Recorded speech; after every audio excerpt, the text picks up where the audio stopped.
안녕하십니까? 하나원 문학관 TV를 진행하는 손흥섭 시인입니다.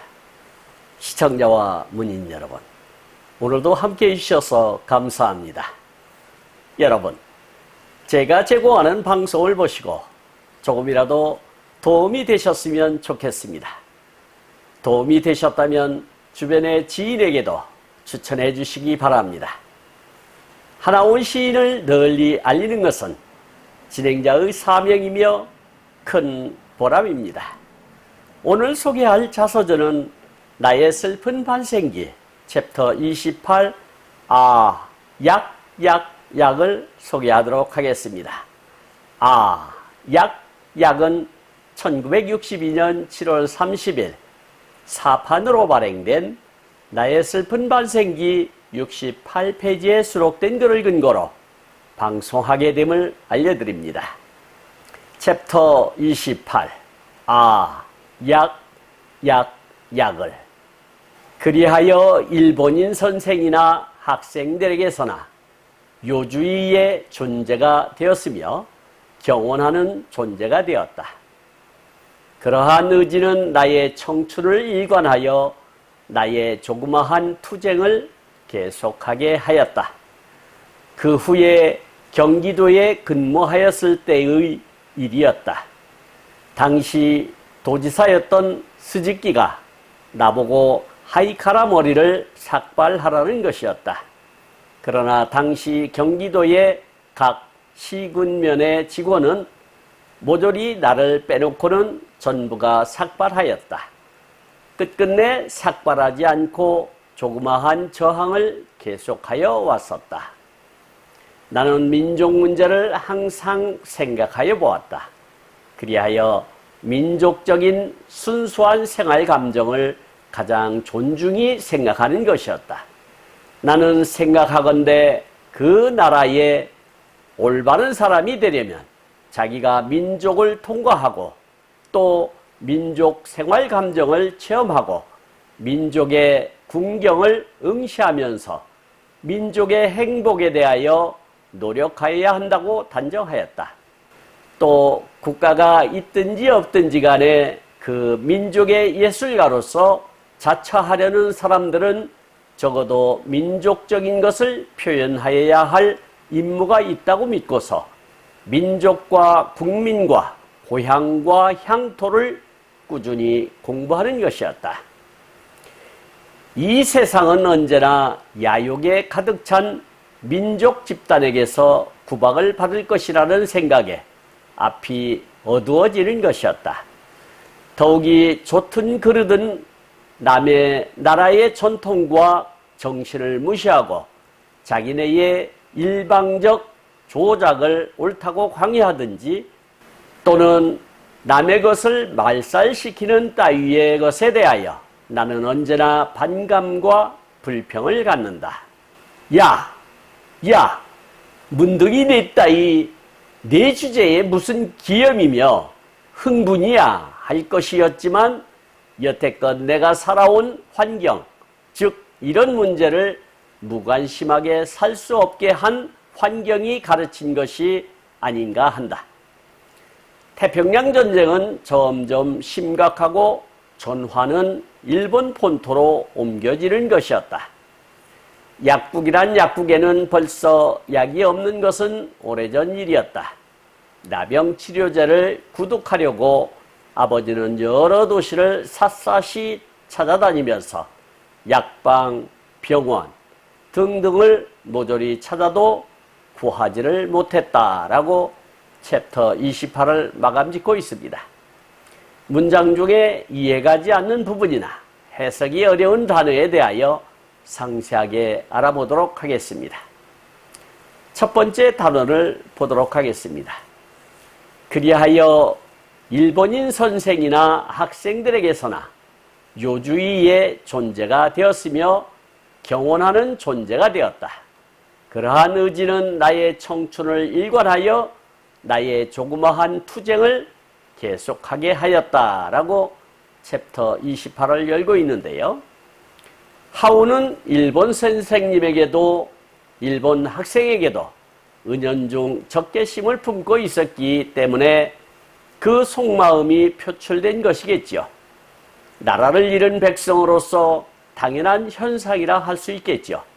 그러나 하운은 남달리 더 민족의식이 강해 절대로 일본 사람에게는 지지 않겠다는 마음이 컸던 것 같습니다. 그 영향을 준 것이 히틀러의 작품 나의 투쟁이라는 것을 챕터 27에서 밝힌 바 있었지요. 그렇다 보니 일본 선생이나 학생으로부터 요시찰 대상이 되지 않았을까 싶습니다. 여기서 요주의라고 하는 것은 주의를 요한다 그런 뜻이 되겠고요. 경원이라고 하는 것은 공경하되 가까이 하지 않는 것을 말한다 하겠습니다. 그리고 일관이라고 하는 것은 처음의 방법이나 태도, 마음 자세를 바꾸지 아니하고 끝까지 밀고 나감을 뜻한다 하겠고, 투쟁이라고 하는 것은 단체나 개인 등이 어떤 목적을 이루거나 상대편을 극복하기 위하여 힘쓰거나 싸움을 이루는 말이 되겠습니다. 다음 단원을 보도록 하겠습니다. 그 후에 경기도에 근무하였을 때의 일이었다. 당시 도지사였던 스즈키가 나보고 하이카라 머리를 삭발하라는 것이었다. 그러나 당시 경기도의 각 시군면의 직원은 모조리 나를 빼놓고는 전부가 삭발하였다. 끝끝내 삭발하지 않고 조그마한 저항을 계속하여 왔었다라고 기록하고 있는데요. 경기도 용인군의 근무 당시에 도지사의 특명으로 삭발을 지시하였는데 하운 혼자만 거역하고 하이칼라로 다녔던 모양입니다. 그러니까 반골 기질을 발휘한 것이지요. 아마도 지도자의 큰 그림을 그리고 있던 사람으로서 군청 서기 나부랭이에 만족할 유인이 아니기 때문에 직에 연연하지 않았던 것으로 보입니다. 사내다운 배짱이 작용한 것이겠지요. 언제든지 그만둘 준비가 되어 있다는 듯이 말입니다. 삭발을 하지 않은 것도 하나의 저항으로 생각했던 모양입니다. 어찌 보면 반골 기질이 있는 젊은이였던 것으로 보입니다. 여기서 스즈키라고 하는 것은 한문으로는 영목이 되겠는데 경기도 도지사인 일본인의 성씨 중 하나라 이렇게 이해하시면 좋을 것 같습니다. 그리고 하이카라라고 하는 것은 멋있음 또는 멋쟁이 이런 뜻이 되겠습니다. 그리고 삭발이라고 하는 것은 머리털을 전부 깎아버리는 것, 이것을 삭발이라고 하죠. 그리고 저항이라고 하는 것은 밖으로부터 가해지는 힘에 굴복하여 따르지 않고 거역하거나 버팀을 이루는 말이 되겠습니다. 다음 단원을 보도록 하겠습니다. 나는 민족 문제를 항상 생각하여 보았다. 그리하여 민족적인 순수한 생활 감정을 가장 존중히 생각하는 것이었다. 나는 생각하건대 그 나라의 올바른 사람이 되려면 자기가 민족을 통과하고 또 민족 생활 감정을 체험하고 민족의 궁경을 응시하면서 민족의 행복에 대하여 노력하여야 한다고 단정하였다.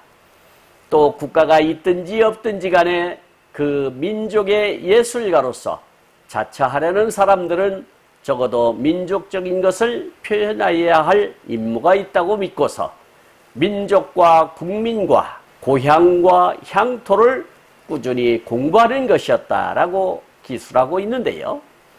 이 대목을 볼 때 하운은 국가관이라든지 민족의식이 확실히 정립된 사람이었던 것으로 보여집니다.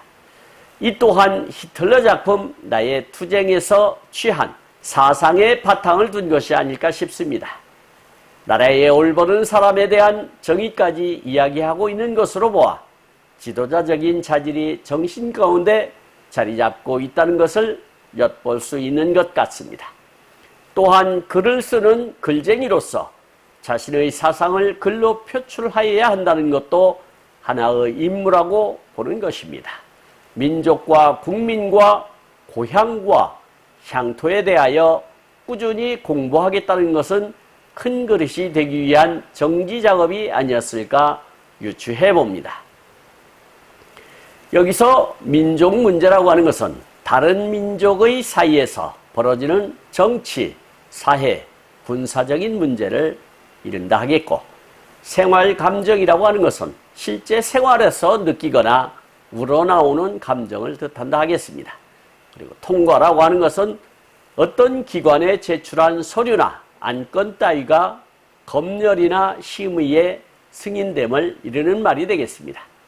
그리고 체험이라고 하는 것은 어떤 일을 실제로 보고 듣고 겪음을 이르는 말이 되겠고, 궁경이라고 하는 아주 생경한 단어가 나왔는데요, 생활이 몹시 어려운 지경을 뜻한다 하겠습니다. 그리고 응시라고 하는 것은 시선을 한 곳으로 모아 집중해서 뚫어지게 바라봄을 뜻한다 하겠습니다. 그리고 자처라고 하는 것은 자기를 어떤 사람으로 여겨 그렇게 행동함을 뜻하는 단어가 되겠습니다. 다음 단원을 보도록 하겠습니다. 이 세상은 언제나 야욕에 가득 찬 민족 집단에게서 구박을 받을 것이라는 생각이 앞이 어두워지는 것이었다.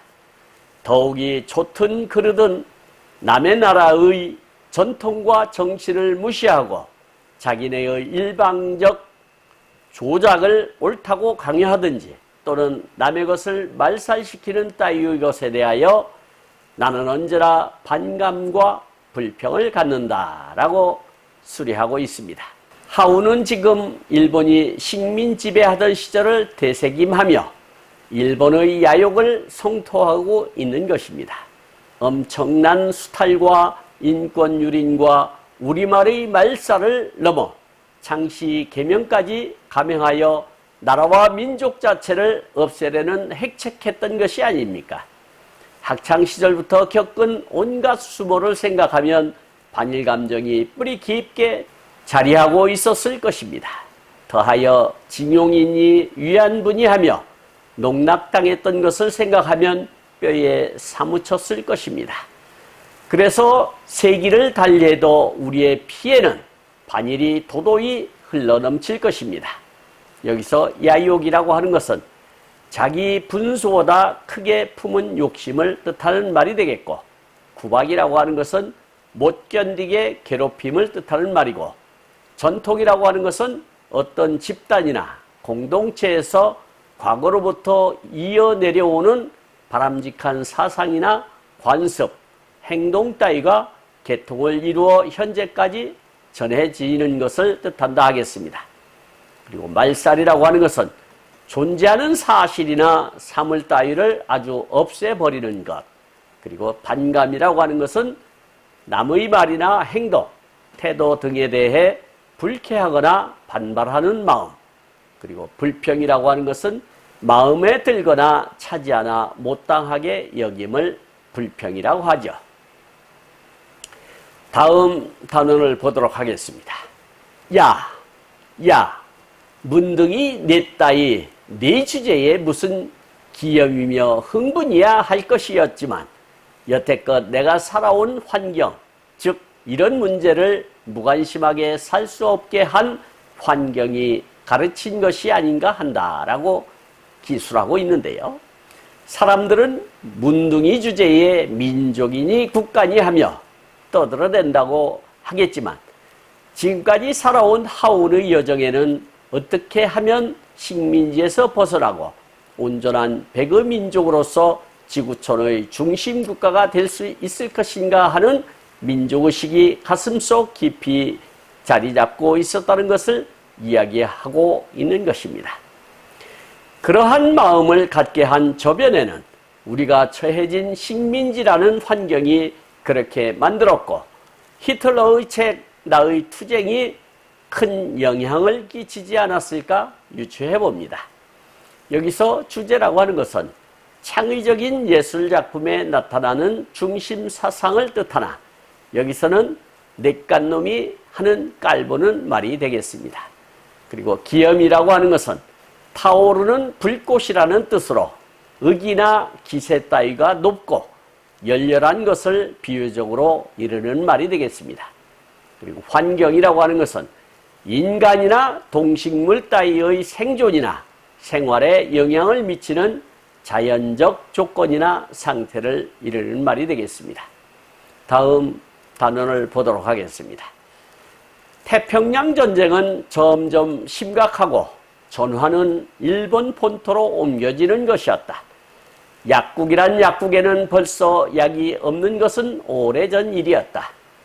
나병 치료제를 구독하려고 아버지는 여러 도시를 샅샅이 찾아다니면서 약방, 병원 등등을 모조리 찾아도 구하지를 못했다라고 챕터 28을 마감 짓고 있습니다.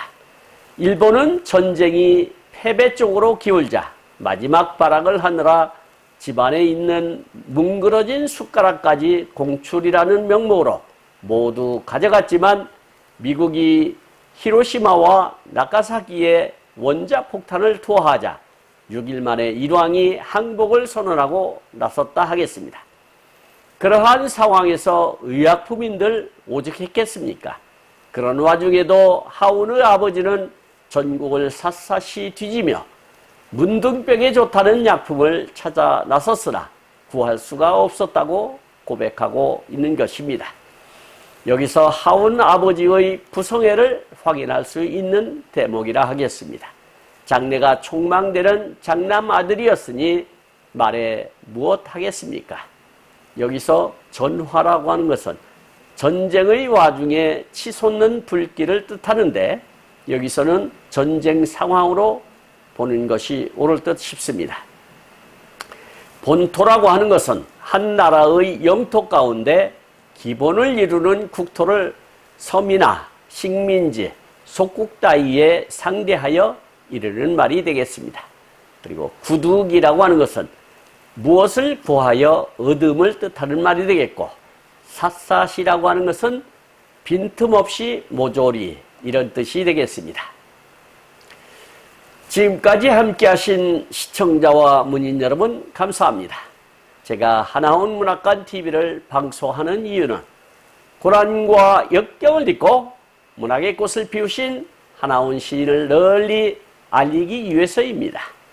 여러분의 주변이나 하나원 시인에 관심 있으신 분께서는 인터넷 포털 다음의 카페에서 하나원 문학관을 검색하여 가입하시면 고 하나원 시인에 대한 다양한 자료를 접할 수 있으며 많은 시인과 문학 활동을 함께할 수 있습니다.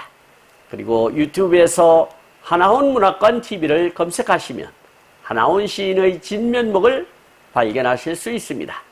다음 제221화는 하나원 시인의 자서전 나의 슬픈 반생기 챕터 29 늘어만 가는 궤양을 소개하도록 하겠습니다.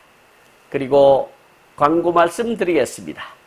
하나원 문학관에서는 화면의 사진과 같이 문인의 등용문인 파랑새란 문학지를 발간하고 있습니다.